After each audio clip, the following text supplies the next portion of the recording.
Durante las travesías que realiza nuestro barco, nuestro cuerpo, surgen ciertas averías que ese mantenimiento preventivo que hemos realizado con las vacunas nos han podido evitar. Cuando esto ocurre, ¿qué hacemos? Ir al mecánico especializado, el que nos va a ofrecer el mejor solución y el diagnóstico. Nuestro siguiente ponente nos explicará cuáles son los tipos de fármacos y los nuevos abordajes para la espondiloartritis. Él es José Andrés Lorenzo Martín. Es médico especialista en reumatología y es uno de los reumatólogos que tenemos en el servicio de reumatología del Hospital Universitario de Burgos. Es COO de EgoGenomics, tiene título universitario en genética clínica, tiene máster en integración y resolución de problemas clínicos por la Universidad de Alcalá y tiene un curso de ecografía del sistema musculoesquelético de la Sociedad Española de Reumatología. José Andrés Lorenzo Martín, dianas terapéuticas en las espondiloartritis.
Bueno, buenos días. Lo primero, gracias a la asociación pues, por contar otra vez conmigo para participar en este evento de hoy y gracias a todos los que estáis aquí también pues, por venir a escucharme aquí, a contaros un poco aquí la chapa esta. Entonces, yo lo que os voy a hablar es eso, de lo que bien decía Susana, ¿no? De las opciones terapéuticas que tenemos en las espondiloartritis.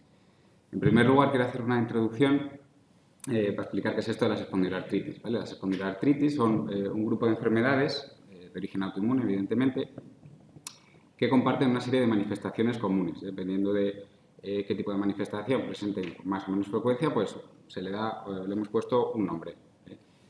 Esto que os pongo aquí es la clasificación más clásica, ¿vale? Luego esto se ha modificado, pero bueno, yo creo que esta es la más sencilla para exponer el día de hoy. Dentro de los tipos de tratamientos que se engloban en este grupo, pues tenemos por un lado la espondilitis anquilosante, ¿vale? Que bueno, esto ha cambiado un poco el nombre, que se le llama ya espondiloartritis axial, pero en fin, que tampoco me quiero meter ahí. Pero hay más tipos de enfermedades, ¿no? También existe la espondilitis periférica, cuando solo afecta a articulaciones periféricas, que ahora lo hablaremos.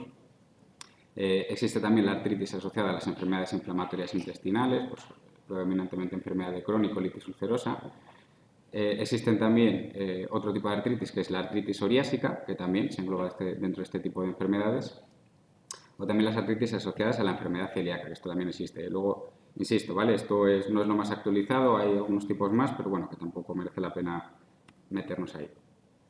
Entonces, cuando hablo de una serie de manifestaciones comunes, pues las dividimos también en manifestaciones musculoesqueléticas y no musculoesqueléticas. Las musculoesqueléticas son principalmente estas cuatro que pongo aquí, que es la artritis periférica. Nosotros hablamos de esqueleto periférico todo lo que no es columna vertebral y articulaciones sacroiliacas. El resto es esqueleto periférico, manos, pies, rodillas, etcétera, etcétera. Y luego también puede existir una enfermedad axial, que esto sí que sería una artritis de la columna lumbar, de la columna vertebral, independientemente del segmento, o de las articulaciones sacroiliacas. También nos podemos encontrar una antesitis. La entesis es la zona de unión del tendón en el hueso, que es pues un sitio que es clave y muy importante en este tipo de patologías por su fisiopatología. O luego la dactilitis, el dedo en salchicha, que a lo mejor alguno seguro que os suena, que es una inflamación predominantemente de los tendones que van por la parte flexor, que es la parte palmar de las manos o de los pies, aunque bueno, incluye más estructuras, pero esa es la lesión principal. Dentro de las manifestaciones no musculoesqueléticas hay varias, pero voy a centrarme solo en estas tres, que están por un lado la psoriasis, la uveitis o lo que decíamos antes, la enfermedad inflamatoria intestinal. Y lo que decíamos, dependiendo de con qué frecuencia, con qué predominio se manifiesten unas u otras de estas manifestaciones, pues es lo que le damos un nombre u otro. Entonces, dentro de las cenas terapéuticas vamos a hablar de estos grupos, ¿vale? En primer lugar, de los corticoides, ¿vale? En segundo lugar, antiinflamatorios y luego lo que llamamos nosotros los fármacos modificadores de la enfermedad o FAMs, ¿vale? Dentro de estos hay otros tres subgrupos, ¿no? Que son los que llamamos los sintéticos convencionales, ¿vale? Los FAMES-SC, que iremos viendo cuáles son, los biológicos, que llamamos FAME-B, y luego los más modernos, que son los sintéticos dirigidos, que llamamos FAME-SD. Entonces, vamos a ir viendo ahora por partes cómo cada uno de estos tratamientos nos puede venir bien o mal en cada uno de estos dominios que hemos ido hablando. Y para empezar vamos a hablar de los corticoides. ¿Vale? El corticoide pues es, bueno, la verdad es que es un fármaco que es muy todoterreno, ¿vale? Para casi todo, pero tiene pues, bueno, una serie de inconvenientes, sobre todo si se usa a dosis muy altas durante mucho tiempo. Entonces, dentro de la artritis periférica, pues funciona muy bien, la resuelve muy bien. En la enfermedad axial sí que puede tener su utilidad, pero por vía oral no suele ser muy eficaz, pues exige dosis muy altas. Por vía intramuscular o en infiltraciones, pues bueno, puede tener algo más de utilidad. Por eso le pongo ahí el color naranja. En dactilitis o en tesitis también nos valdría, pero bueno, hay otras alternativas que pueden ser más seguras, pero también nos puede valer, tanto por vía oral como pues, infiltraciones o vía intramuscular. En la psoriasis también hay que blanquear la psoriasis, pero pues bueno, a veces puede producir una reacción paradójica y exacerbar la psoriasis. Y luego en la uveitis o en la enfermedad inflamatoria intestinal también nos puede valer. El inconveniente de los corticoides, que creo que ya esto todo lo sabemos, es que su uso prolongado a dosis por encima de un cierto umbral, pues al final tiene más perjuicios que beneficios. Los antiinflamatorios, ¿vale? Que esto también viejo conocido. El antiinflamatorio, pues también es importante en la espondiloartritis, ¿vale? Sí que quiero destacar que los antiinflamatorios, en general, ahora hablaremos un poco más, pero en los antiinflamatorios, en las espondiloartritis, tienen un papel, una función a la hora de frenar la progresión de la enfermedad. No es solo un tratamiento sintomático como cuando pues, uno se hace un esguince o se da un golpe. Para la artritis periférica sí que tiene algo de utilidad, no es muy potente, no es lo más eficaz, pero en formas que sean muy oligosintomáticas a veces puede ser pues, una opción que contemplamos. Para la enfermedad axial, ¿vale? Súper importante, es el tratamiento de primera línea. Siempre lo primero que se pone es el antiinflamatorio. Para la dactilitis o la entesitis también pueden ser útiles, ¿vale? Lo mismo, no es tampoco la opción más potente, pero también pueden tener utilidad a la hora de frenar, lo que insisto, ¿vale? La actividad inflamatoria. Sin embargo, para las manifestaciones musculoesqueléticas ahí no nos aporta nada de nada y la enfermedad inflamatoria intestinal, evidentemente, pues además puede ser hasta perjudicial. Y vamos a hablar ya un poco de los que llamamos los FAMES, ¿vale? Los fármacos modificadores de la enfermedad, que todos estos ya tienen un papel inmunomodulador. Dentro de los sintéticos convencionales que decíamos antes, contamos con tres principalmente: el metotrexato, la leflunomida o la salazopirina. ¿Qué tal funcionan estos? Pues en general funcionan muy bien. Son fármacos que ya llevan muchos años de uso y bueno, también son muy todoterreno. Nos valen casi para todo. En artritis periférica suelen funcionar muy bien. Para la dactilitis o la entesitis también, los fármacos que resultan útiles. Pero el problema que hay o la desventaja que tienen es que para la enfermedad axial no han demostrado utilidad, no hay eficacia. Entonces, si el antiinflamatorio es insuficiente, hay que pasar a una terapia biológica. Para la psoriasis también nos pueden valer sobre todo el metotrexato o la leflunomida, la salocilopirina, pues bueno, hay menos evidencia. Para la uveitis también pueden resultar útiles. La enfermedad inflamatoria intestinal también pueden aportar utilidad. Sí que es cierto que hay otros fármacos dentro de esta categoría que se usan para la enfermedad inflamatoria intestinal que no son estos los que más se usan más a lo mejor la azatioprina o la mesalazina, pero bueno, por eso lo pongo aquí el color naranja, ¿vale? Aunque no sean estos en concreto, sí que hay otros fármacos en esta categoría que se pueden utilizar y que también pueden resultar útiles para el intestino. Y vamos a hablar ahora de los biológicos, ¿vale? Que aquí es donde está la amiga. Dentro de los biológicos hay bueno, pues varios grupos farmacológicos, ¿vale? En primer lugar vamos a hablar de los anti-TNF. ¿Qué diferencia habría a grandes rasgos entre los fármacos biológicos y los que hemos mencionado antes? Los fármacos biológicos están generalmente dirigidos contra dianas concretas del sistema inmune. Generalmente son moléculas señalizadoras que hacen pues, que una célula estimule a otra para que se replique y produzca una inflamación. Mientras que los previos lo que hacen es generalmente controlar un poco la replicación celular. Es decir, que estos son un poco más finos, más dirigidos. La primera generación de biológicos que salió fueron los inhibidores del TNF-alfa, los anti-TNF, o como los queramos llamar, ¿vale? De los cuales hay 5. Estos que pongo aquí, el etanercept, el infliximab, el adalimumab, el golimumab y el certolizumab. De estos son todos subcutáneos, salvo el infliximab, que este es intravenoso, ¿de acuerdo? Esto a lo mejor por estos nombres no lo conocéis porque luego tienen sus nombres comerciales que además han ido cambiando un poco con el tiempo. Entonces vamos a hablar un poco de ellos, qué tal funcionan. En primer lugar, el etanercept para las manifestaciones musculoesqueléticas, genial, tiene eficacia demostrada en todos los dominios que llamamos nosotros. Para la psoriasis, lo pongo en amarillo porque las guías más recientes, que ya tienen sus 2-3 años, ponen este grupo farmacológico como útil en psoriasis, pero si la psoriasis es moderada o grave, pues se recomiendan otras dianas terapéuticas, que luego lo hablaremos. Entonces todo este grupo lo pondré en amarillo. Sí que es cierto que dentro de los anti-TNF hay algunos que van un poco mejor para la psoriasis que este. Para la uveitis y para la enfermedad inflamatoria intestinal, el etanercept no nos valdría, en este caso no nos cubriría. El infliximab, pues al igual que el etanercept, también para todos los dominios cutáneos tiene eficacia demostrada, tanto sea esqueleto periférico como sea esqueleto axial, para la dactilitis y la entesitis. En la psoriasis sí que tiene algo más de eficacia demostrada que el etanercept, pero insisto, lo pongo en amarillo por lo que comentábamos antes, porque si la psoriasis ya es moderada o grave, es preferible otras opciones. En este caso sí que tiene indicación para la uveitis y para la enfermedad inflamatoria intestinal. Vale, os recuerdo, el infliximab es el intravenoso, el que se pone en el hospital de día, el que quiera ponerse un suero allí.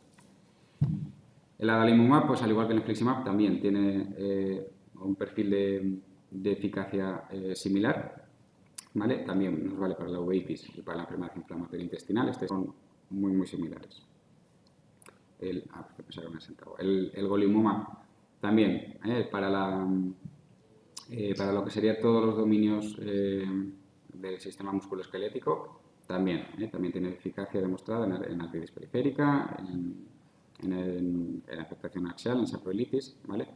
La psoriasis, lo mismo que decía antes, ¿vale? En este caso, la uveitis no hay mucha eficacia demostrada y para la enfermedad inflamatoria intestinal lo pongo en amarillo porque, bueno, no es tampoco la opción más eficaz, ¿vale? Y el certolizumab, que este seguramente no lo hayáis puesto ninguno porque es el último que llegó y, bueno, generalmente se usa en casos un poco más limitados, en embarazos o cosas así, porque este y el etanercept son los únicos que tienen datos de seguridad durante la gestación. Entonces, este habitualmente no se suele poner mucho porque hay opciones que son igual de eficaces sobre papel y más baratas, entonces la farmacia pues generalmente nos dirige a las otras. Sí que tiene una serie de ventajas, concretamente que este también tiene eficacia demostrada en la uveitis, entonces hay veces que cuando hay una uveitis refractaria otras opciones se puede poner, ¿vale? Pero este seguramente ninguno o muy pocos de vosotros lo tengáis o lo hayáis empleado alguna vez. Vamos a hablar ahora de otro grupo de tratamientos, ¿vale? Los que llamamos los anti-L17 o anti-interleuquina 17. Una interleuquina es una molécula señalizadora, que por eso se le da ese nombre, que hace que un leucocito se comunique con otro, se expandan y produzcan la reacción inflamatoria que al final se traduce en la artritis, ¿vale? Dentro de este grupo farmacológico, los que bloquean la interleucina 17, hay 3.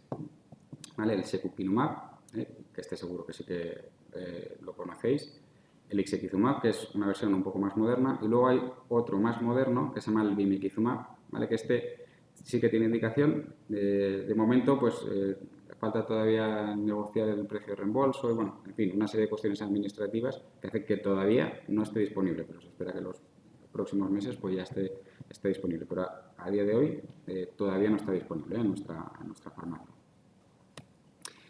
Entonces, este grupo farmacológico, ¿qué tal funciona? Pues también funciona muy bien, sobre todo en todos los dominios musculoesqueléticos. Ha demostrado eficacia tanto en la artritis periférica como en la enfermedad axial, en la dactilitis y en la entesitis. Este grupo farmacológico, los anti-IL-17, son uno de los dos que se recomiendan ante una psoriasis moderada o grave. Entonces, por eso pongo la psoriasis en verde, ¿vale? Pero insisto, los anti-TNF, los que decíamos antes, no es que no valgan, es que, bueno, si la psoriasis está muy controlada, es preferible otras opciones. Para la uveitis no tienen datos de eficacia, ninguno de estos, ¿vale? Los más modernos ponen que, bueno, pues que parece ser que no aumenta la frecuencia o el riesgo de uveitis, pero bueno, ante una uveitis no sería la opción a elegir, ¿vale? Porque no hay eficacia demostrada a día de hoy con ninguno de ellos.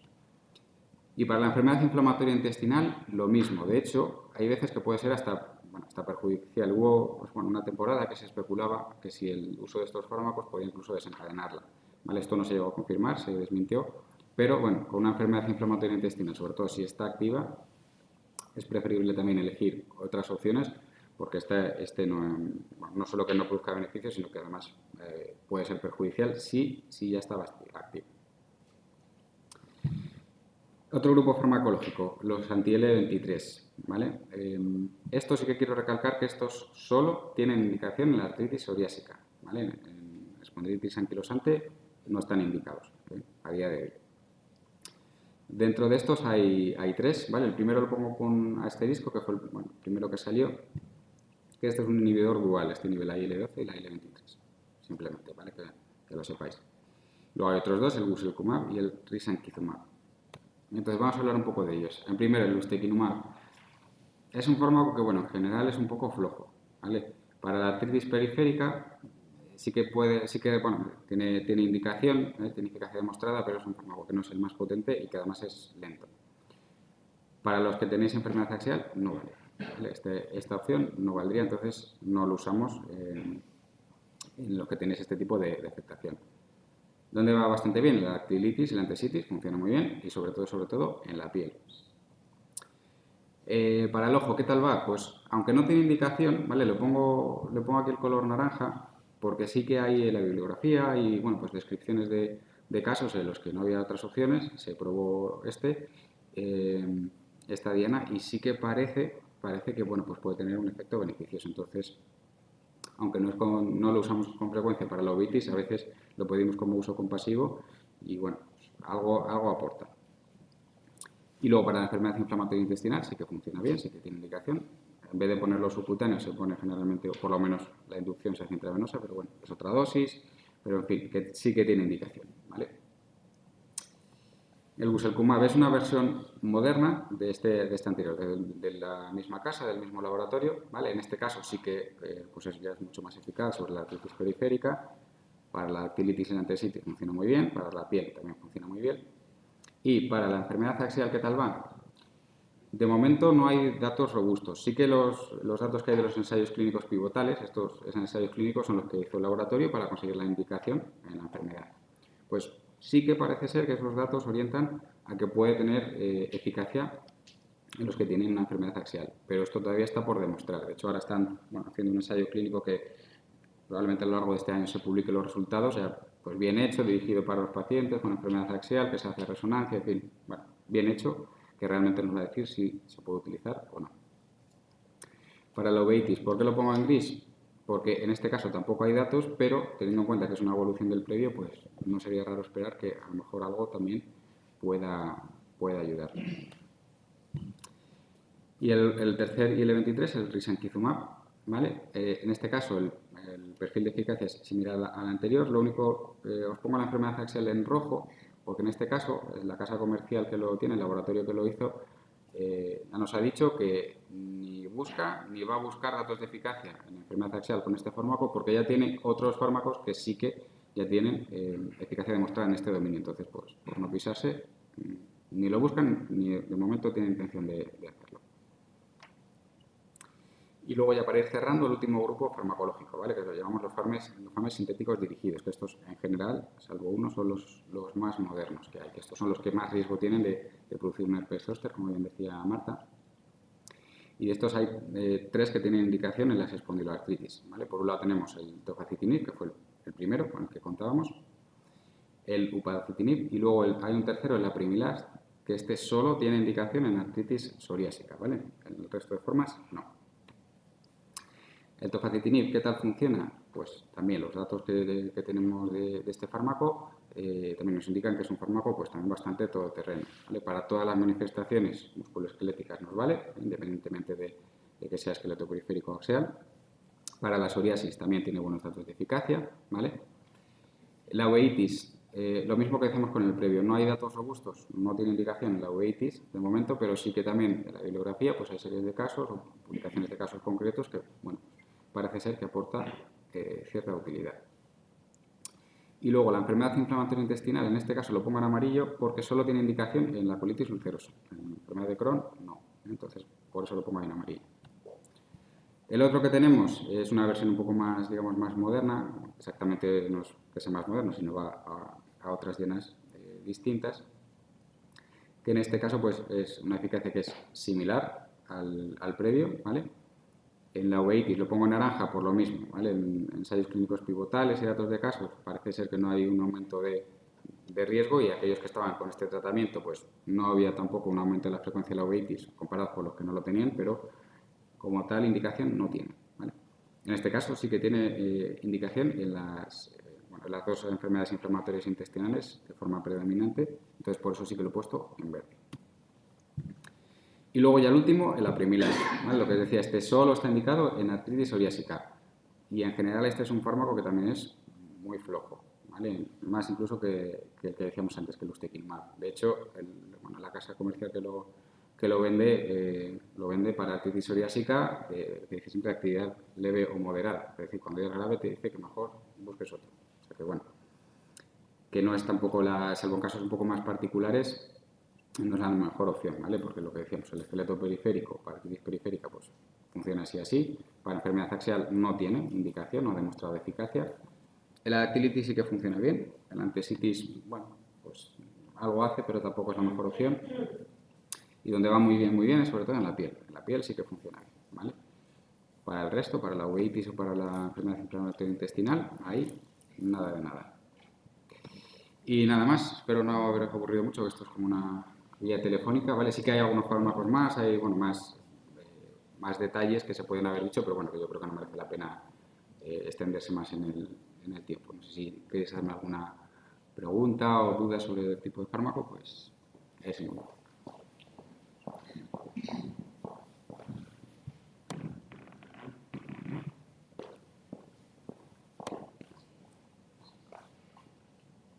Buenas, lo primero, quería darte un aplauso.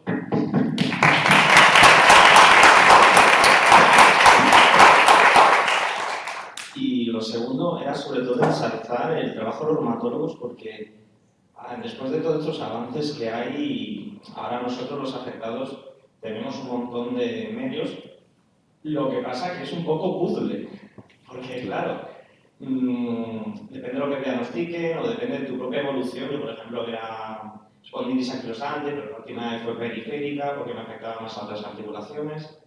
Claro, la medicación, hay que entender que es eso, que es un paso muy largo, que la primera a lo mejor no funciona y es ensalzar sobre todo vuestro trabajo, que la gente entienda por qué se tarda tanto y los pasos que hay que dar por ello, vamos. Pues sí, efectivamente. A ver, es complicado porque además, como veis, sobre todo muchos de ellos tienen, pues bueno, eficacia, ¿no? O indicación demostrada en muchos de los dominios, pero es verdad que pues a todo el mundo no le va igual uno que otro, que pues por desgracia todavía no sabemos por qué es, por eso muchas veces es ensayo de prueba y error. Y muchas veces también, como hay, esto a veces es lo que tú dices, encajar un puzzle, ¿no? Tienes que ver todas las manifestaciones que tienes, ver que, pues eso, qué dianas o qué fármacos tienes a tu disposición y muchas veces te exige tener que combinar, porque lo que a lo mejor uno te cubre, otro no, y tienes que andar haciendo combinaciones o malabares.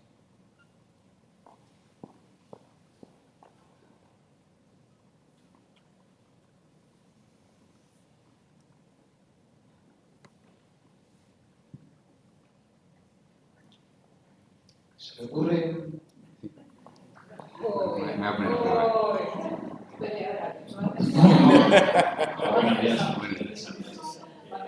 Has hablado eficacia, ¿no? Sí. Pero bueno, por la seguridad. Estos fármacos son fármacos seguros en distintas situaciones de la vida, por ejemplo, el embarazo, gente con neoplasias, gente con problema cardiovascular, son seguros estos fármacos. Claro, eso efectivamente, pues hay algunos que tienen, bueno, pues eso, ¿no? Una especial utilidad en escenarios concretos, ¿no? Por ejemplo, el embarazo, pues solo hay dos que tienen datos de seguridad, ¿no? Son el Tenecep y el Certolizumab. En neoplasias, pues en general, como sabemos, es preferible no poner ningún tipo de tratamiento biológico porque muchas neoplasias, pues eso, ¿no? La inmunosupresión pues puede ser perjudicial. De hecho, bueno, para el resto que lo sepáis, que hay también cierto tipo de neoplasias que se tratan con inmunoterapia, que es potenciar el sistema inmune, y eso a veces es jugar una balanza, y hay veces que ese tipo de tratamientos generan luego artritis, que eso también hemos visto en la consulta. El único que tiene datos de seguridad en neoplasias es el Apremilast. El único que sí que parece ser que es seguro en neoplasias. El resto, pues, la mayoría en una neoplasia activa no se recomienda. Datos luego de que aumenten el riesgo de neoplasias, esos tampoco, la mayoría, pues, no está demostrado que produzcan un riesgo de neoplasias. Y luego en riesgo cardiovascular, pues depende. También hay que buscar un poco una balanza intermedia, porque una enfermedad inflamatoria muy descontrolada eso es un riesgo, es un factor de riesgo cardiovascular en sí mismo. De hecho, hay publicaciones que dicen que la artritis reumatoide no activa es un factor de riesgo tan importante como la diabetes. Entonces, hay que elegir bien la diana, ¿no? Si es un paciente con una insuficiencia cardíaca, pues el anti-TNF a lo mejor no es la mejor opción, hay que elegir otra. Pero en general, en enfermedad cardiovascular, hay que tener al paciente bien controlado, con la opción más segura. Muchas veces, varios de nosotros, ¿no? Pues pasamos un poco nuestro camino natural, es venir de los antiinflamatorios, ¿no? Y llega un momento en el que parece que los antiinflamatorios no son suficientes. El Proxeno, otros ejemplos, ¿no? Para esta gente que está en esta situación, que muchos ven ese efecto secundario como un gran abismo, ¿no? Ese posible efecto secundario como un gran abismo. ¿Qué recomendarías? ¿Que se pruebe un biológico? Pero me preguntas del uso prolongado del antiinflamatorio, ¿no? De cuando ya el antiinflamatorio para ti no es una opción, sigues teniendo dolores, ¿no? Sí. El siguiente paso natural parece ser el biológico, ¿no? Eso es, sí. Hay que probar, hay que animarse, hay que preguntar por él. En general, sí, hombre, yo creo que nosotros, aunque cada uno lleva su consulta como mejor estima, que lo hace muy bien el resto de compañeros, somos los primeros en los que insistimos. Sabemos que el uso crónico de antiinflamatorios no es una opción, y yo suelo decirlo muchas veces, ¿no? Siempre en las consultas pregunto ¿cuántos antiinflamatorios has tenido que tomar desde la última vez que viniste hasta hoy? Si me pasa de un cierto umbral o es algo que no es admisible, evidentemente yo soy el primero que digo, pues oye, merece la pena probar, porque aunque con el antiinflamatorio está bien, no lo podemos estar tomando todos los días. Entonces, yo por lo menos por lo que creo que suelo hacer, y creo que mis compañeros también, si vemos un uso excesivo ya del antiinflamatorio, nosotros mismos somos los primeros que lo proponemos. Es decir, oye, merece la pena probar esto. Fenomenal, pues muchísimas gracias. ¿Tenemos alguna dudilla más, alguna consulta? Yo quería hacer una aclaración respecto a lo que has dicho, Luis.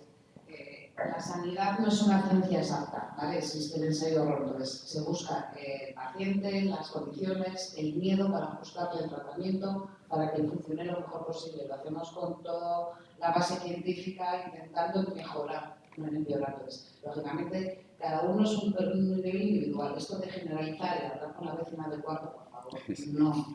Y San Google, no.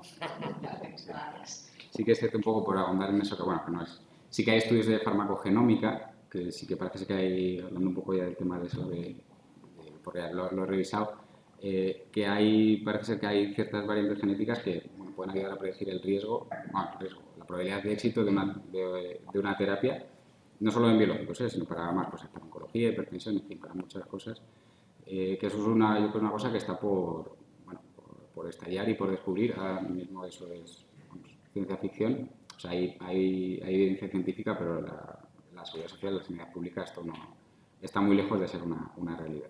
Pero bueno, hay cosillas por ahí que en el futuro pues veremos a ver lo que ocurre. Yo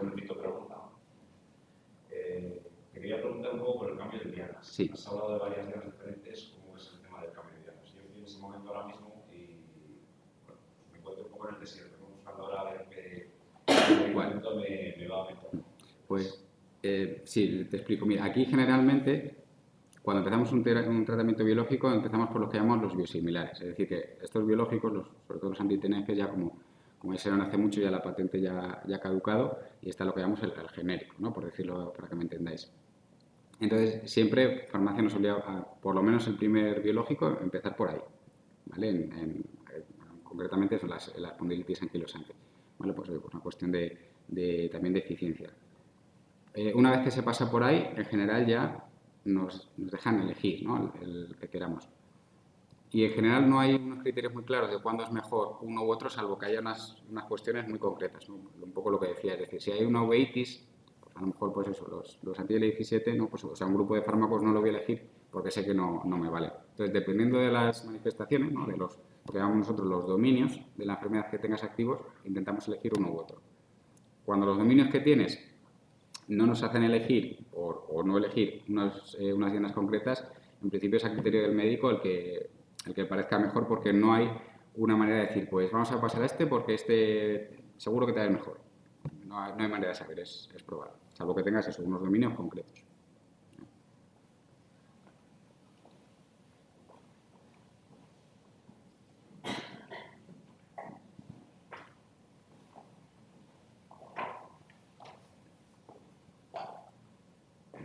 La última repesca, no, por allí.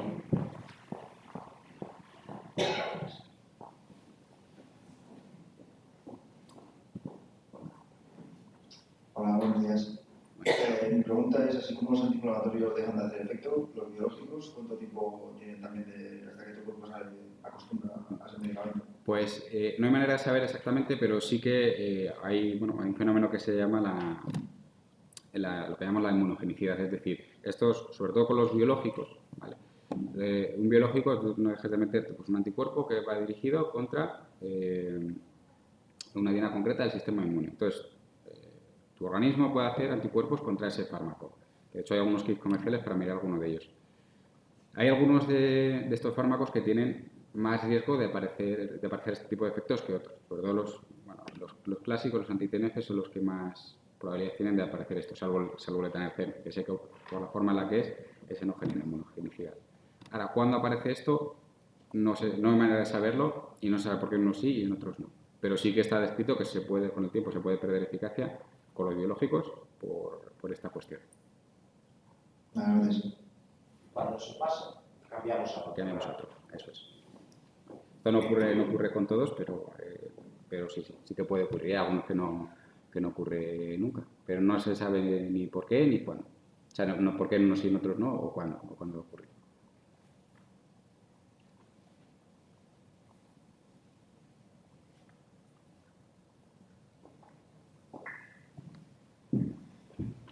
El barco sigue navegando. Aparte de esos preventivos que hemos realizado, de esos correctivos, hay otros ciertos ajustes que se hacen. Por ejemplo, pintura, chapa y pintura, como en los vehículos. Dentro de los tratamientos no farmacológicos tenemos y contamos con la fisioterapia, porque es muy importante tratar no solo cuando tenemos un problema, sino esa manera preventiva de nuestra enfermedad. La fisioterapia nos ayuda no solo al alivio del dolor, sino a recuperar y a mantener nuestra movilidad articular.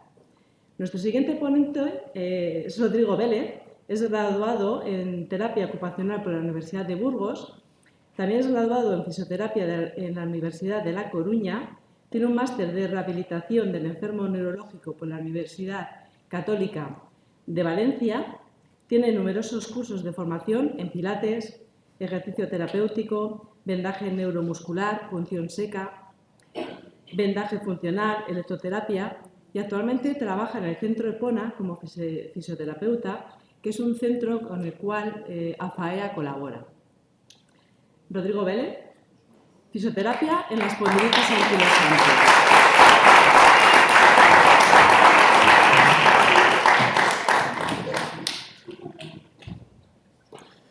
Buenos días a todos. Bueno, en primer lugar, agradecer a los presentes por acudir. En segundo lugar, gracias a la asociación por realizar estas jornadas. Creo que son buenas para los afectados, para los familiares, para los propios médicos, para los propios profesionales y pues gracias por realizar estas jornadas y por supuesto pues gracias por contar conmigo para la realización de ellas. Bueno, yo os voy a hablar un poquito de lo que hacemos en la clínica, más o menos algunos de vosotros ya os conozco e intentaré hacerlo sencillo y que quien no haya venido o quien tenga pensado venir, pues intentar dar ese pasito para convenceros a que vengáis, ¿vale? Ya se ha hecho una introducción tanto la enfermera como los médicos sobre la espondilitis, pero yo os voy a contar un poquito pinceladas sobre ella, ¿vale? Es una enfermedad reumática, crónica, autoinmune, que como veis pues puede afectar a diferentes partes del esqueleto, tanto axial como periférico. Cursa con brotes y genera inflamación y anquilosis, ¿vale? Bueno, en esta imagen os quiero mostrar las dos principales zonas de afectación de la espondilitis, por donde suele empezar en casi todos los pacientes. Es una enfermedad que cada paciente lo lleva de una manera y hay muchas diferencias entre los propios pacientes. Por un lado está la columna, entonces creo que todos tenemos dolores de espalda, o gran parte. Entonces una de las articulaciones en las que afecta principalmente es la espalda, ¿vale? Otra de las articulaciones es la sacroiliaca, es la segunda imagen que tenemos, marcado en verde. Es una articulación que está formada por el hueso sacro, como veis en el medio, y luego está compuesta por dos ilíacos que forman la pelvis, ¿vale? Entonces, esta sacroiliaca genera un dolor en la zona baja de la espalda, zona lumbar, incluso a veces en la región glútea, que puede variar en la intensidad del dolor, pero suele ser bastante incómodo y bastante dependiente, ¿vale? Por otro lado, la espondilitis, aparte de esa inflamación, también genera una anquilosis, ¿vale? Entonces, por un lado tenemos una columna en buen estado, ¿vale? Sin patología, y en la otra imagen tenemos una columna con una anquilosis. Como podéis comprobar, y lo más importante es la altura del disco intervertebral, ¿vale? El disco intervertebral, como vemos en la primera imagen, tiene un grosor, protege al hueso, protege a la vértebra entre vértebra, y en cambio en la segunda imagen vemos que ese disco es muy pequeñito y entonces esa pérdida de altura del disco lo que genera es que pueda haber una anquilosis de las vértebras, ¿vale? Esas vértebras anquilosadas lo que nos van a dar en el día a día es rigidez. Un poco de la fisiopatología de la espondilitis, pues como veis en la imagen, empezamos con una columna normal, tenemos un brote, nos genera inflamación, ya empezamos a ver que los discos intervertebrales empiezan a disminuir el tamaño, las vértebras ya no son tan lisas, empiezan a tener más picos y con el paso del tiempo lo que nos genera es esa fusión entre las vértebras, ¿vale? Esto en principio está causado por la inflamación, por esos brotes que nos dan, debido a que el sistema inmune ataca erróneamente a la propia articulación que tenemos. ¿Esto qué genera en nuestros pacientes? Bueno, pues en la primera imagen tenemos una postura normal, nadie estamos así colocados, pero bueno, es como deberíamos de estar. Y la segunda imagen es una postura de un paciente con espondilitis anquilosante, ¿vale?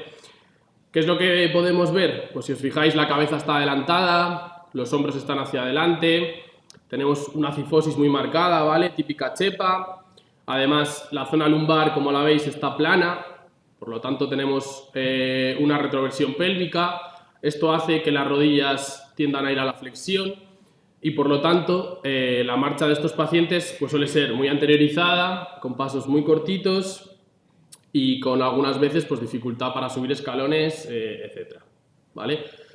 Esto es muy importante a la hora de la fisioterapia porque lo que nosotros queremos es tratar todas estas disfunciones.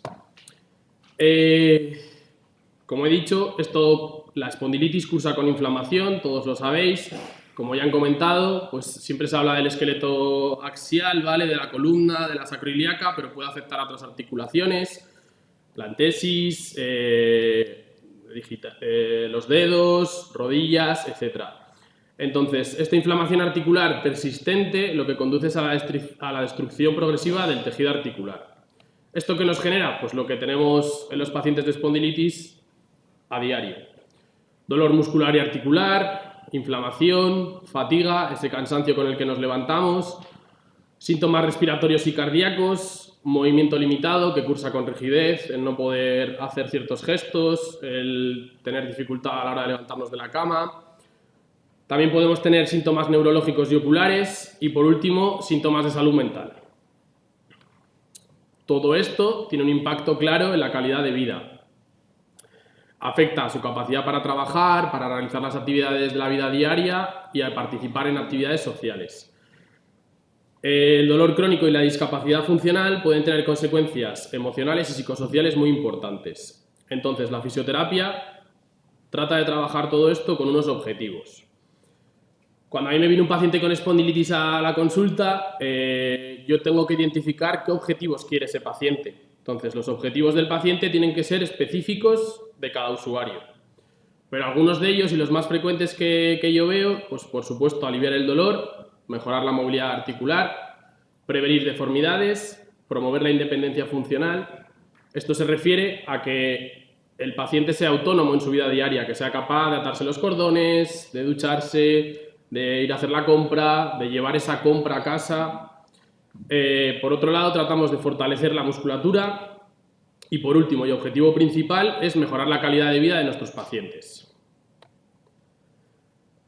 Bueno, para ello la fisioterapia tiene una serie de herramientas, de técnicas. La más conocida por todos es la terapia manual, pero quiero deciros que hay más aparte de la terapia manual, que tenemos más herramientas, que tenemos más técnicas y que hay que aprovechar todas esas técnicas para nuestros pacientes. Lo más conocido es el masaje, ¿no? Muchos de los que estáis aquí habéis ido, que me den un masaje para aliviar el dolor. Bueno, está bien, pero también podemos tratar otras cosas o de otras maneras diferentes. Entonces, lo que normalmente conocemos como masaje se tratan de técnicas de tejido blando, ¿vale? Hablamos de tejido blando cuando hablamos de músculo, ligamentos y tejido fascial. Para ello tenemos el masaje, por supuesto, y luego determinadas técnicas como de inhibición, técnica de Jones, fascial. Entonces, hay que adaptar a cada caso de nuestros pacientes para determinar si tratamos de una manera o de la otra, ¿vale? Luego tenemos la neurodinamia, que seguramente sea mucho menos conocida, ¿vale? Pero ¿cuántos de los aquí presentes habéis tenido un ataque de ciática o os ha dado una ciática, ¿vale? El nervio ciático sale de la zona lumbar y va bajando por toda la pierna. Pues en espondilitis o en cualquier otra patología, cuando hay una inflamación, cuando hay una tensión muscular, lo que hace es que ese nervio ciático se queda atrapado y nos da sintomatología nerviosa. A veces nos da dolor, a veces nos da parestesias, a veces nos da calambres, a veces nos da imposibilidad funcional, que es que vas a pisar el pie y no puedes. Pues todo eso, desde la fisioterapia lo podemos tratar, bien mediante técnicas de tejido blando y después haciendo técnicas de neurodinamia, que lo que intentamos hacer es estirar el nervio, ¿vale? El nervio tiene una capacidad de deslizamiento de un 7%, entonces lo que intentamos es que ese nervio, ese 7%, aprovecharlo y que deslice, para que cuando manda la orden al nervio ciático tenga esa capacidad de deslizamiento y la orden se transmita correctamente. Por lo tanto, nos disminuya el dolor, no tengamos parestesias y funcione todo correctamente. Bueno, cuando hablamos de liberación de puntos gatillo, primero os voy a explicar lo que es un punto gatillo, porque todos de los que estáis aquí seguro que lo tenéis. Cuando nos tocamos aquí y nos duele la cabeza, por ejemplo, o cuando te tocas el brazo y te duele el dedo, eso es un punto gatillo. Un punto gatillo es un punto en el que nosotros nos tocamos, hacemos una presión y el dolor